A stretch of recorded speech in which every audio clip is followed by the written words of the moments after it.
Honest opinion का नया अंक में आपका स्वागत है।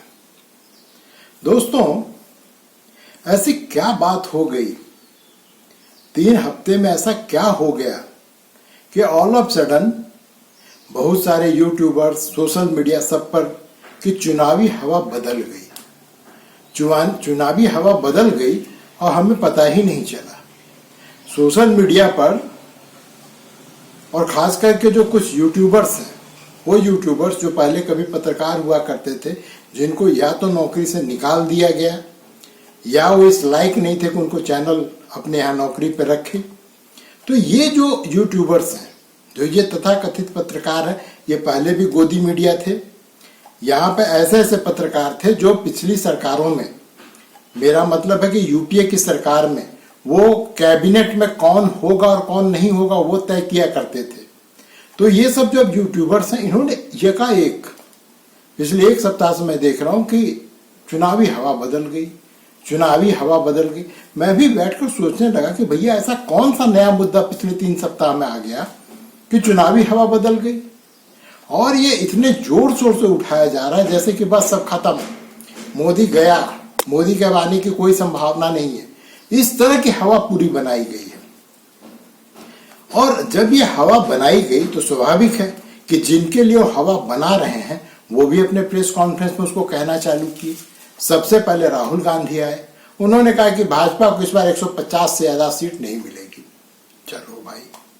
उसके बाद में जो कांग्रेस के अध्यक्ष हैं मल्लिकार्जुन खड़गे, वे आए। वे आज ही लखनऊ में संवाददाता सम्मेलन कर रहे थे, प्रेस कॉन्फ्रेंस कर रहे थे, तो वहां उन्होंने कहा कि ना 140 सीट आएगा बीजेपी को, इससे ज्यादा सीट नहीं आ सकती है। अब उनके बगल में जो बैठे हुए थे अखिलेश यादव, समाजवादी प्रमुख, उन्होंने कहा कि यहाँ पे उत्तर प्रदेश में 80 सीट में से हम 79 सीट जीतेंगे, 79 सीट जीतेंगे। बड़े मियाँ तो बड़े मियाँ, छोटे मियाँ सुभान अल्लाह। लेकिन जब ये पूरा हो रहा था तो एक नेता जिसको हम थोड़ा गंभीर समझते थे, ममता बनर्जी। अब ममता बनर्जी भी कल मैदान में आई। ममता बनर्जी ने कहा 197 से 200 सीट पर भाजपा सिमट जाएगी। चलिए, अब ये जो सबके सब जो बयान दे रहे हैं, 150 पर निपटा रहे हैं भारतीय जनता पार्टी को, कोई जो है सो 200 तक ममता बनर्जी पहुंचाई। अखिलेश यादव चलिए इतनी भले मानसता दिखाई कि उन्होंने यूपी के बाहर कितने सीट आवेगी भाजपा को ये कहने की हिम्मत नहीं की। उन्होंने कहा कि उत्तर प्रदेश में भारतीय जनता पार्टी को 1 सीट मिलेगी, 79 सीट समाजवादी पार्टी को मिलेगी। अब जो ये सब कह रहे हैं तो ये लोग भाजपा का सीट बता रहे हैं कि भाजपा को इतना सीट मिलेगी। लेकिन अखिलेश यादव को छोड़ करके ये जो बड़े बड़े जो पतंगबाजी हो रही है, जो बड़े बड़े बेमौसम पतंगबाजी हो रही है, इसमें से कोई भी पार्टी ये कहने को तैयार नहीं कि उसको कितना सीट मिलेगा। कांग्रेस की औकात नहीं है उसके किसी ऊपर से नीचे तक के नेता की कि वो कह सके कि उसे कितने सीट मिलेगी। कोई नहीं कह रहा है। यहाँ पे सिर्फ एक नेता है, वो भी अपने बारे में नहीं कह रहा, वो इंडिया अलायंस के बारे में कह रहा है, वो है ममता बनर्जी। ममता बनर्जी ने कहा कि नहीं, हम लोगों को 295 से 300 सीट मिलेगा। चलिए, उसने कम से कम इतने कहने की हिम्मत की। अब प्रश्न उठता है कि भैया मुद्दा तो कोई नया आया नहीं है, वही घिसा पिटा मुद्दा जो पिछले 3 महीना से हम सुन रहे हैं। जब कांग्रेस का मैनिफेस्टो आया तो कुछ रिडिस्ट्रीब्यूशन, मुस्लिम कोटा, ये सब हुई। कोई नया मुद्दा दोस्तों आपको पिछले 1 महीना में दिखाई दिया है, सुनाई दिया है? जब पहले फेज का वोटिंग खत्म हुआ तो कहा लो टर्न ओवर हुआ, बहुत कम मतदान हुआ, बहुत कम मतदान हुआ। तो ये जो इकोसिस्टम है कांग्रेस का, उसने उसका निष्कर्ष निकाल लिया कि बस भाजपा गई। ये इन लोगों को कैसे पता चल गया कि जो वोट देने नहीं आया वो भाजपा का ही मतदाता था, वो भाजपा ही का ही मतदाता था। वो ये जो विद्वान जन हैं, इन्होंने कैसे पता कर लिया, जबकि सबको पता है कि भाजपा की जो संगठनात्मक शक्ति है, जो ऑर्गेनाइजेशनल पावर है, वो इन सब जितने विपक्ष के सारे नेता जो पार्टियां हैं उन सब से कहीं ज्यादा है। तो जब आपके पास में, विपक्ष के पास में ना तो संगठन है, न तो आपके पास कार्यकर्ता है, तो आप जो है सो वोट करवा लिए, और जिसके पास में संगठन भी है, कार्यकर्ता, वोट नहीं करवा पाया। मैंने इसका तो मतलब यही है कि भैया हम लोगों ने वोट करवा लिया, लेकिन भारतीय जनता पार्टी वाले वोट नहीं करवा पाए। बाद में जब चुनाव आयोग ने जब जो कहते हैं कि फाइनल डाटा जब पब्लिश किया, तो पता चला कि वो मतदान में कोई विशेष कमी नहीं आई है, कोई विशेष कमी नहीं है। और मतदान में जो कमी आई है वो किन राज्यों में आई है, सुन करके आपको आश्चर्य होगा दोस्तों। 6% की कमी आई है केरल में, वहां पे लेफ्ट की सरकार है, वहां पे बीजेपी का कहीं कोई नामो निशान नहीं है। उस 3.5% की कमी जो तमिलनाडु में आई है, वहां भी बीजेपी नहीं है। तो इनको ये समझ में नहीं आ रहा है कि वहां पे जो तुम्हारे वोटर्स थे, लेफ्ट के, कांग्रेस के, डीएमके के, वो वोट देने नहीं आए। ये निष्कर्ष नहीं निकाल रहा है इन लोगों का कि लो टर्नओवर हुआ, इसका मतलब है कम मतदान हुआ, तो इसका मतलब भाजपा गई। इन लोगों ने ये निष्कर्ष निकाला। उसके बाद जब दूसरे तीसरे चरण का जब मतदान अब खत्म हो गया, अब जब 4 चरण का मतदान खत्म हो गया, तब जो है जब सब पता चला कि भैया मतदान में कोई कमी नहीं आई है, 1-2% कम मतदान अवश्य हुआ है, लेकिन वो इतनी भयावह गर्मी के कारण हुआ है। मतदाता न थका हुआ है, न रुका हुआ है, और न ही उसमें कोई उदासीनता का भाव है। ये तो स्पष्ट हो गया।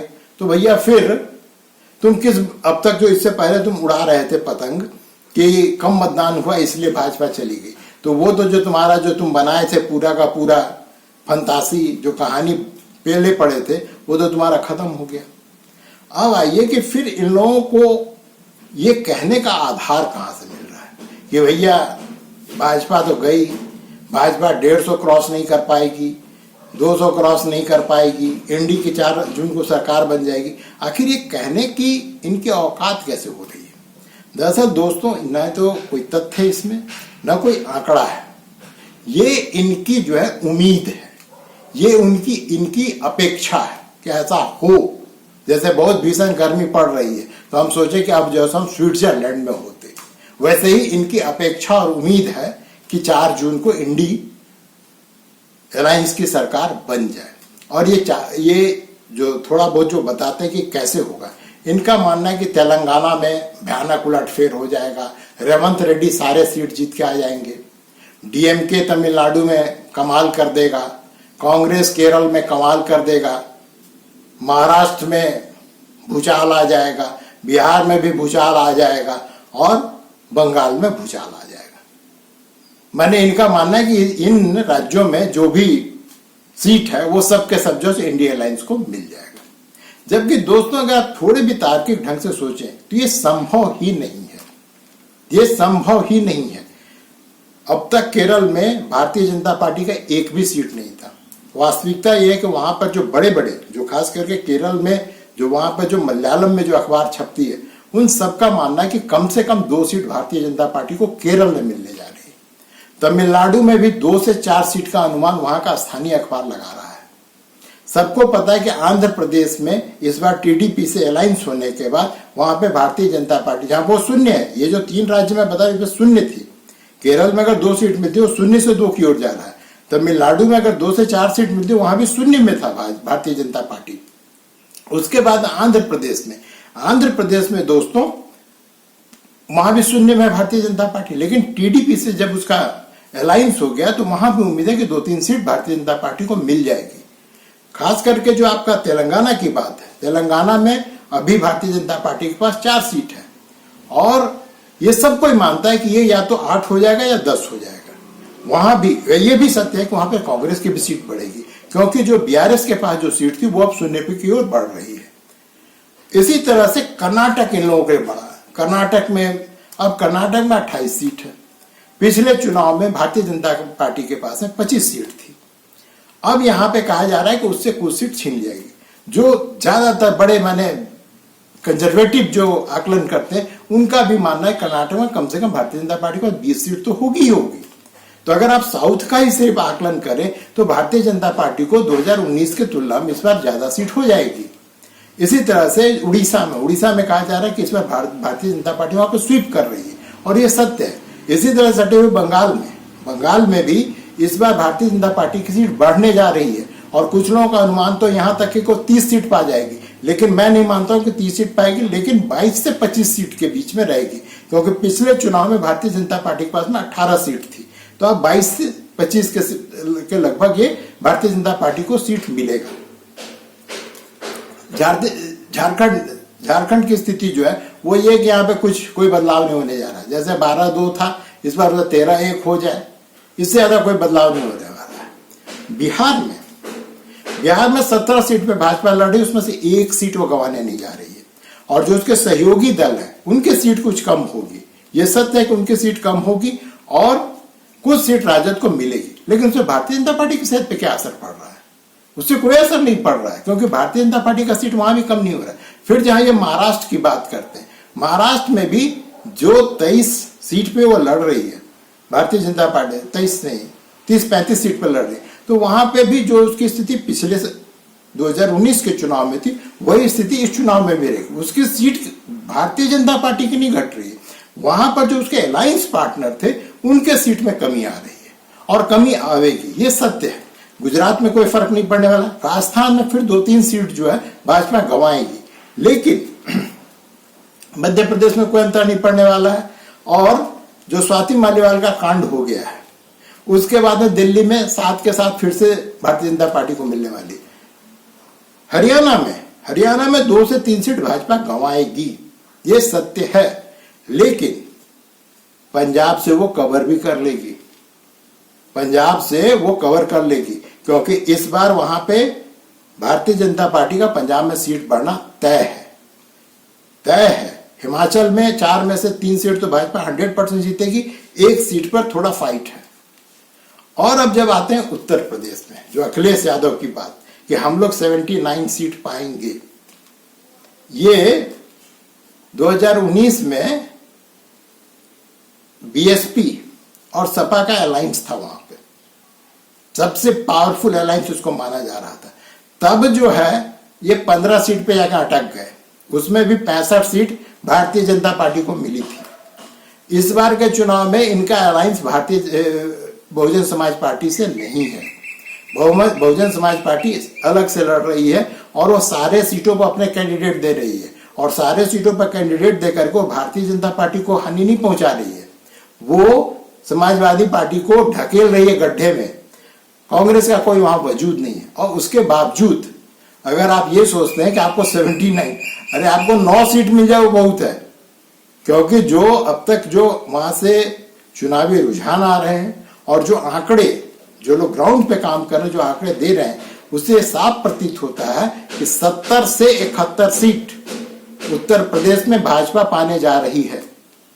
अब आप जब इन सब सीटों को जो मैंने आपको बताया जोड़ लीजिए, तो जो कहा जा रहा है कि 370 पार, 400 पार, वो जुमला नहीं है, वो हकीकत बनने जा रही है। लेकिन मेरा अपना मानना है कि भारतीय जनता पार्टी 330 से 340 के बीच में, और अधिकतम अगर होगा तो 50 तक में, ये सिर्फ भारतीय जनता पार्टी थम जाएगी। लेकिन जब आप ओवरऑल उसके जो एनडीए पार्टनर है सबको अगर जोड़ लेंगे, तो 400 से 1-2 सीट आगे, 400 से 1-2 सीट पीछे पर जाकर के कहीं ना कहीं एनडीए की गाड़ी रुकेगी। लेकिन ये सिर्फ अनुमान है। जिस तरह से अनुमान लगा रहे हैं कि 3 सप्ताह में हवा बदल गई, चुनावी हवा का रुख बदल गया, तो उसी तरह से यह भी कहा जा सकता है कि हवा का रुख बदला नहीं है, और अगर बदला है तो वो एनडीए के फेवर में बदला है। जिन जगहों पर, जिन सीटों पर अब तक लग रहा था कि भारतीय जनता पार्टी फंसी हुई है, उन सीटों पर भी जाकर के अमित शाह और जो स्थानीय नेता उनके बीच में बैठक करा करके उन्होंने उस समस्या को भी वो सॉल्व कर लिया है, या कर रहे हैं, या करने वाले हैं। तो ऐसी स्थिति में दरअसल दोस्तों, विपक्ष के पास सबसे बड़ी समस्या क्या है? न तो उसके पास संगठन है, मुद्दे हैं, और न तो विश्वसनीय नेता नहीं, विश्वसनीय नेता जिस पर कि जनमत विश्वास करता हो। इसकी कमी के कारण ही इस बार विपक्ष का सुपड़ा पहले से भी साफ था, इस बार जो बचा कुचा तो वो भी साफ हो जाएगा। अब देखिए, जो भी होना हो तो 4 जून को ही होगा। तो अभी तो हम सिर्फ अनुमान ही लगा सकते हैं। हम कह सकते हैं कि भाई जो हवा उड़ा रहे हैं कि हवा का रुख बदल गया है, हम कह रहे हैं कि हवा का रुख नहीं बदला है। अब इन दोनों का के बीच में सही कौन है, इसका फैसला तो 4 जून को ही होगा। तो 4 जून का इंतजार करते हैं। तब तक के लिए दोस्तों आज्ञा दीजिए, मिलते हैं अगले अंक में।